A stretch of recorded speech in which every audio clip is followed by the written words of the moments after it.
ইঞ্জিনিয়াররা নিয়মিত বিভিন্ন ধরনের মিথ্যাচার এবং অপপ্রচার আমাদের নামে করে যাচ্ছে।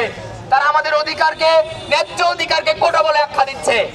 এই ধরনের অপপ্রচারের বিরুদ্ধে আমরা সর্বদাই সজাগ থাকব।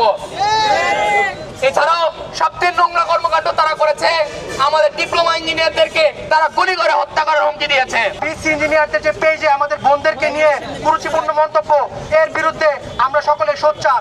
আমরা দাঁত ভাঙা জবাব দিব এর বিরুদ্ধে। আজকে আপনারা দেখতে পাচ্ছেন এই কাকতাড়ুয়া দহন কর্মসূচির মাধ্যমে আমরা তাদেরকে সেই অযৌক্তিক 3 দফা সহ তাদের যে নোংরা ভাষা, যে নোংরা প্রতিবাদকে আমরা আজকে পুড়িয়ে দিচ্ছি।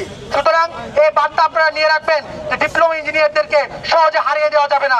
আমরা প্রত্যেকটা ছাত্র সংগঠন, প্রত্যেকটা শিক্ষার্থী আমরা রাজপথে দাঁত ভাঙা জবাব দিব এই ধরনের অযৌক্তিক কর্মকাণ্ডের বিরুদ্ধে।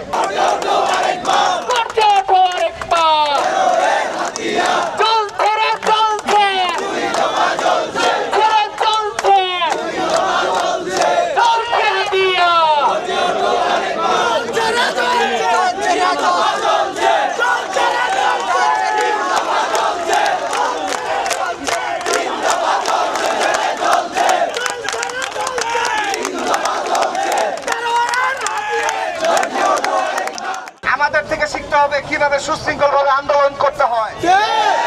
আমাদের থেকে শিখতে হবে ভিত্তিহীন যে কোনো অস্থিতিশীল পরিবেশ তৈরি করার বর্জন করে কিভাবে শান্তি শৃঙ্খলা বজায় রেখে আন্দোলন করে সুষ্ঠু পরিবেশে যৌক্তিক উপস্থাপনা করতে হয়।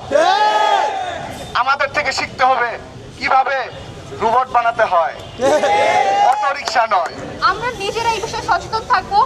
আমরা কখনোই এরকম কোনো কমেন্ট করব না যেটা আমাদের বিরুদ্ধে ব্যবহার হতে পারে, এবং আমরা যদি দেখি কেউ করছে তাকে আমরা স্ট্রিক্টলি মানা করব যে কাজটা করা যাবে না। এটা কখনোই মেনে নেওয়া যায় না, এটা একটা অযৌক্তিক দাবি। তার কারণ 1978 সালে শহীদ রাষ্ট্রপতি জিয়াউর রহমান যে ঘোষণা দিয়ে গেছেন, 1994 সালে বেগম খালেদা জিয়া আমাদেরকে যে প্রজ্ঞাপনের মাধ্যমে ডিপ্লোমা ইঞ্জিনিয়ারদেরকে উপসহকারী প্রকৌশলী তথা গ্যাজেটেড 2য় শ্রেণীর কর্মকর্তা হিসেবে ঘোষণা দিয়ে গেছে, সেটা কখনোই ছিনিয়ে নেওয়া নয়। কোনো সুযোগ সুবিধা সরকার কোনো গোষ্ঠীকে দিলে সেটা কখনোই ফিরিয়ে নিতে পারে না, সেটা বাড়ানো যায়, কমানো যায় না।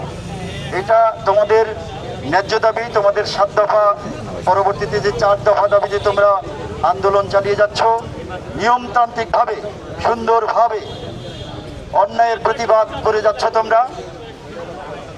তোমাদের এই আন্দোলন সফল হবেই ইনশাআল্লাহ।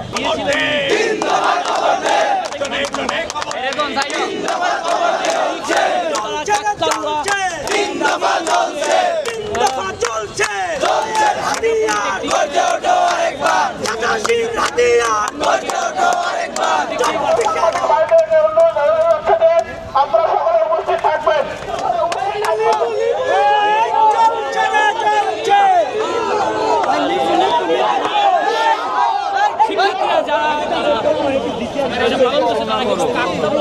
আগুন লাগিয়ে